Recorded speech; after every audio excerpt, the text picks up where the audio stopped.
ان کی زبان سے نکلا لفظ وہ ہیڈ لائن بن جایا کرتا تھا. لیکن کہا یہ جا رہا ہے کہ اس وقت تو وزیر اطلاعات کا واحد مقصد ہی وہ پی ٹی وی میں بھرتیاں کرنا رہ گیا ہے. اچھا مجھے تو ڈر ہے کہ پی ٹی وی کا جو حال ہو گیا ہے کہیں اسے بھی پی آئی اے کی طرح پرائیویٹائز نہ کرنا پڑ جائے. لیکن مشکل یہ ہے کہ ریاستی ٹی وی اور یہ اسٹیٹ بینک جیسے جو ادارے ہیں نا ان کو پرائیویٹائز بھی تو نہیں کیا جا سکتا نا, چونکہ ان اداروں کو نجی ملکیت میں دینے کا مطلب پھر یہ ہے کہ آپ نے ریاست کو ہی نجی ملکیت میں دے دیا ہے. اب وزیر دفاع کا کام یہاں صرف سوشل میڈیا پہ جگتیں مارنا ہے. ہاں وہ کبھی وہ فرینڈلی انٹرویوز یا گرمیوں کے موسم میں کبھی آم کھاتے اور نہر میں چھلانگ لگاتے ہوئے نظر آ جاتے ہیں, لیکن ان کے منہ سے ادا ہوئے الفاظ وہ اکثر حکومت کے ہی گلے پڑ جاتے ہیں. وزیر خزانہ تو خیر ویسے ہی غیر سیاسی ہیں جیسے بچے غیر سیاسی ہوتے ہیں. وہ کبھی کبھار یہ بتانے کے لیے ایک آدھ پریس کانفرنس کر ہی لیتے ہیں کہ یہ ہمارا آئی ایم ایف کا آخری پروگرام ہوگا.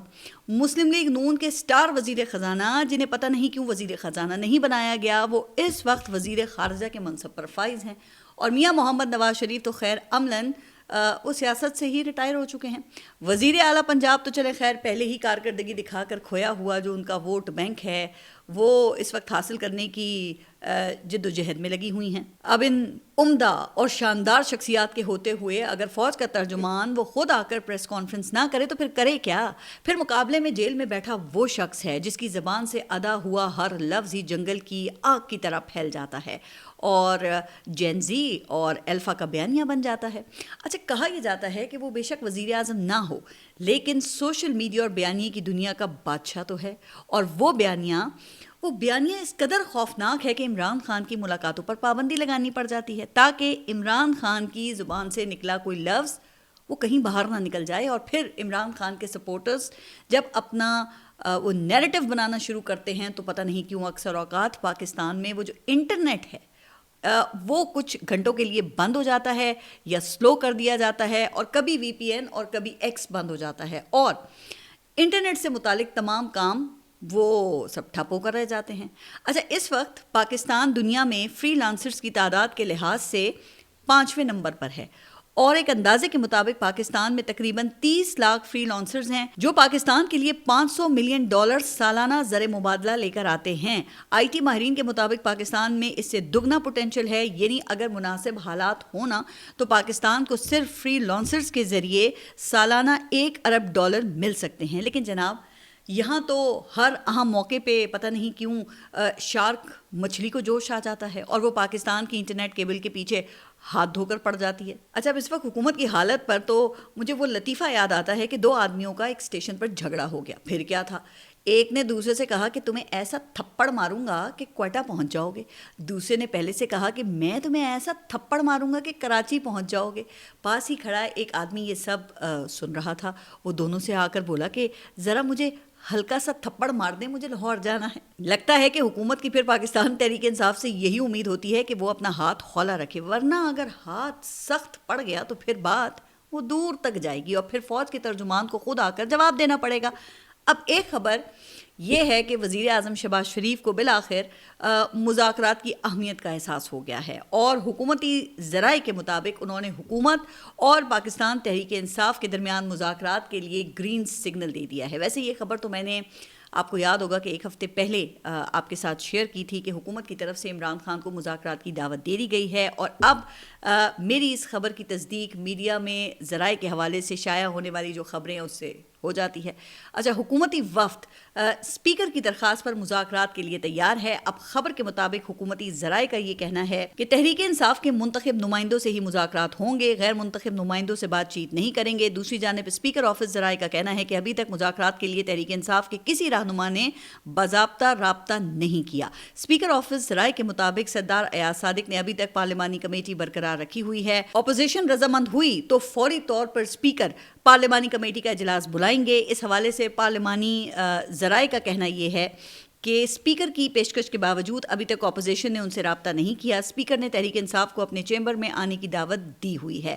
اچھا میں نے آپ کو اپنے ایک ولاگ میں قومی مذاکراتی کمیٹی یا نیشنل ڈائیلاگ کمیٹی کی طرف سے حکومت اور اپوزیشن کو مذاکرات کی میز پر بٹھانے کی کوششوں کا بھی ذکر کیا تھا. اچھا اس کمیٹی کو فواد چودھری اور عمران اسماعیل لیڈ کر رہے ہیں. میں نے آپ کو یہ بھی بتایا تھا کہ قومی مذاکراتی کمیٹی نے 7 جنوری کو حکومت اور اپوزیشن جماعتوں کو قومی ڈائیلاگ کانفرنس میں شرکت کی دعوت دی تھی، لیکن اپوزیشن اتحاد تحریک تحفظ آئین نے اس کانفرنس میں شرکت سے صاف انکار کر دیا تھا۔ تو اب اپوزیشن کے بغیر ہی کل یہ قومی ڈائیلاگ کانفرنس منعقد کی گئی، جس میں سابق وزیر اعظم شاہد خاقان عباسی، لیاقت بلوچ، وسیم اختر، بیرسٹر سیف، حفیظ اللہ نیازی، جنرل ریٹائرڈ نعیم لودھی اور شیر افضل مروت وغیرہ یہ سب شامل تھے۔ اچھا، اور پھر کانفرنس کے بعد اس کا اعلامیہ بھی جاری کر دیا گیا ہے، اور اعلامیے کے مطابق یہ مطالبہ کیا گیا ہے کہ مذاکرات کے لیے کمیٹیاں تشکیل دی جائیں۔ حکومتی کمیٹی وزیر اعظم، صدر اور میاں محمد نواز شریف تشکیل دیں، اپوزیشن کمیٹی کو سیاسی قیدیوں تک رسائی دی جائے اور سیاسی کارکنان کو رہا کر کے سیاسی مقدمات ختم کیے جائیں، میڈیا کی سینسرشپ ختم کی جائے۔ اچھا، اب اس اعلامیے کو دیکھ کر مجھے وہ مشہور بلی کے گلے میں گھنٹی باندھنے والا جو لطیفہ ہے نا، وہ یاد آ گیا۔ کہتے ہیں کہ کسی جگہ پر چوہے ایک بلی سے بہت ہی تنگ تھے۔ بلی جب چاہتی چوہوں کے گھروں پر ہلہ بول دیتی اور من پسند چوہے کو اٹھا کر لے جاتی۔ آہستہ آہستہ چوہوں کی جو تعداد تھی وہ ختم ہونے لگی اور ان کو فاقے کرنے کی نوبت آ گئی۔ آخر کار انہوں نے کانفرنس بلا لی اور بلی سے نجات پانے کے لیے مختلف تجاویز پر غور کرنے لگے۔ آخر میں ایک سمجھدار چوہے نے تجویز دی کہ بلی کے گلے میں گھنٹی باندھ دی جائے۔ اس سے یہ فائدہ ہوگا کہ بلی جب بھی ان پر حملہ کرنے آئے گی تو گھنٹی کی آواز سے وہ سب الرٹ ہو جائیں گے اور اپنی جان بچا سکیں گے۔ بس پھر کیا تھا، سب نے ایک دوسرے کو خوب مبارکباد دی اور وہ جو دانشور چوہا تھا نا جس نے یہ تجویز دی تھی اس کو بڑا سراہا۔ بس پھر ایک گھنٹی کا بندوبست کیا گیا اور اس کے ساتھ ایک رسی لگا دی گئی۔ تمام تیاریاں مکمل ہو گئیں، لیکن پھر سب کو خیال آیا کہ ارے یہ فیصلہ تو ہوا ہی نہیں کہ بلی کے گلے میں گھنٹی کون باندھے گا، چونکہ جو چوہا بھی گھنٹی باندھنے بلی کے قریب گیا، ظالم بلی تو اس کا 2 منٹ میں کچومر بنا کر کھا جائے گی، اور پھر یہ ساری کانفرنس اور منصوبہ وہ دھرے کا دھرا رہ گیا۔ تو میری تو فواد چودھری اور مذاکراتی کمیٹی کے رہنماؤں سے درخواست یہ ہے کہ کیا آپ نے یہ تجاویز دینے سے پہلے وہ اسٹیبلشمنٹ سے بات کر لی ہے؟ کیونکہ وہ تو عمران خان اور 9 مئی کے ملزمان کو سیاسی قیدی تسلیم ہی نہیں کرتے، وہ تو ان کو ملک دشمن، غدار اور فوجی املاک پر حملہ کرنے والے دہشت گرد سمجھتے ہیں، اور آپ جناب ان قیدیوں کی رہائی کا مطالبہ کر رہے ہیں۔ پھر یہ میڈیا سینسرشپ تو خیر آپ کے دور میں بھی تھی نا، یاد ہے نا؟ یہ الگ بات ہے کہ موجودہ ہائبرڈ سیٹ اپ نے تو پاکستان میں میڈیا کا ادارہ ہی ختم کر دیا ہے۔ تو کیا آپ نے میڈیا سینسرشپ ختم کرنے کے حوالے سے بھی اوپر بات کر لی ہے؟ پھر یہاں پر صرف ایک اسٹیبلشمنٹ کی بلی ہی فریق نہیں ہے، عمران خان دوسرے فریق ہے جو مذاکرات پر آمادہ ہی نہیں ہے۔ چلے مان لیں اگر آپ نے اسٹیبلشمنٹ کو راضی کر بھی لیا تو عمران خان کو مذاکرات پر آمادہ کرنے کے لیے ان کے گلے میں گھنٹی کیسے باندھیں گے؟ لہٰذا دیکھیں، میں سمجھتی ہوں کہ قومی مذاکراتی کمیٹی کی نیت وہ بہت اچھی ہے، تجاویز بھی بہترین ہیں، لیکن 2 بڑی بلیوں کے گلے میں گھنٹی کون باندھے گا؟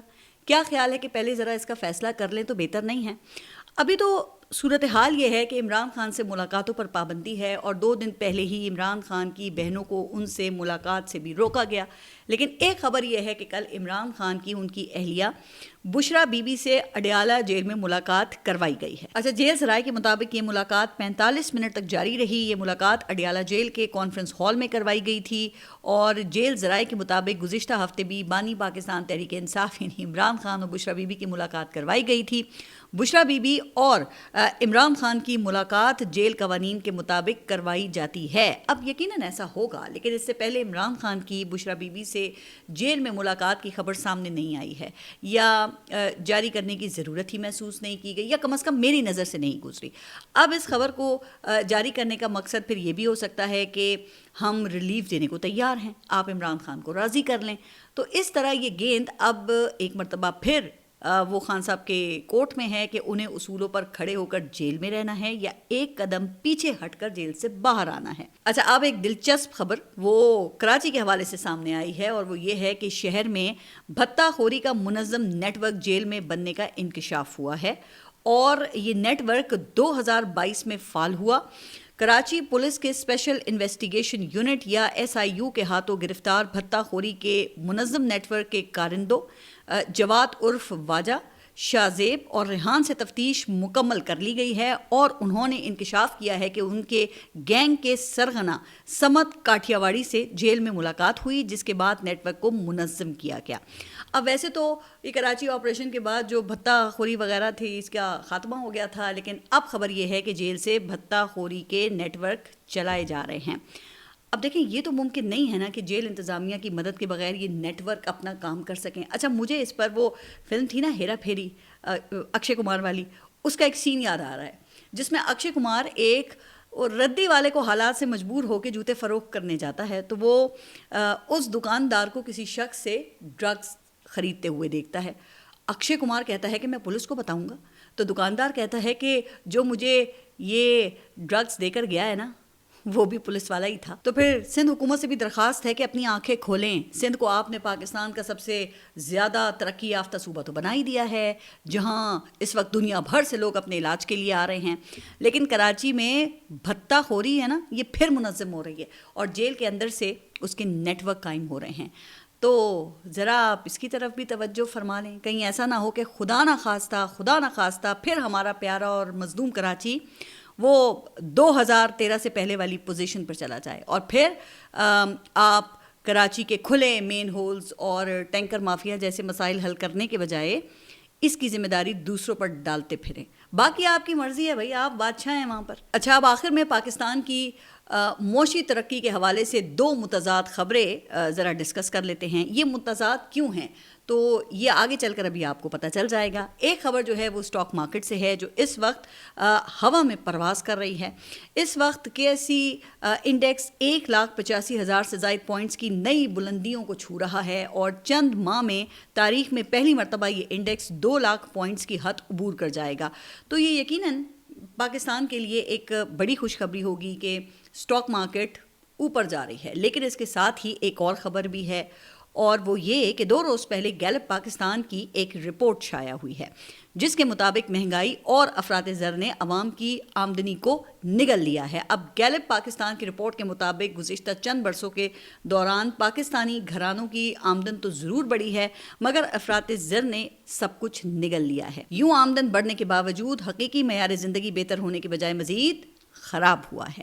پھر کسان کا حال وہ آلریڈی میں آپ کو اپنے ایک ولاگ میں بتا چکی ہوں۔ تو اسٹاک مارکیٹ کی پرواز کو اگر آپ مڈل اور لوور مڈل کلاس کی آمدن اور اخراجات سے ملا کر دیکھیں گے نا تو حاصل جمع وہ صفر ہی آئے گا۔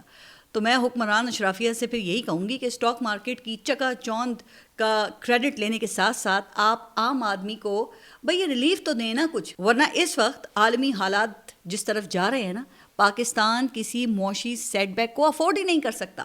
اب دعا ہے کہ جین زی کے بوڑھا ہونے سے پہلے پاکستان کا یہ جو نازک دور ہے نا اللہ کرے کہ یہ ختم ہو جائے، آمین۔ آپ سب اپنا خیال رکھیے اور اگلے ولاگ تک کے لیے اللہ حافظ۔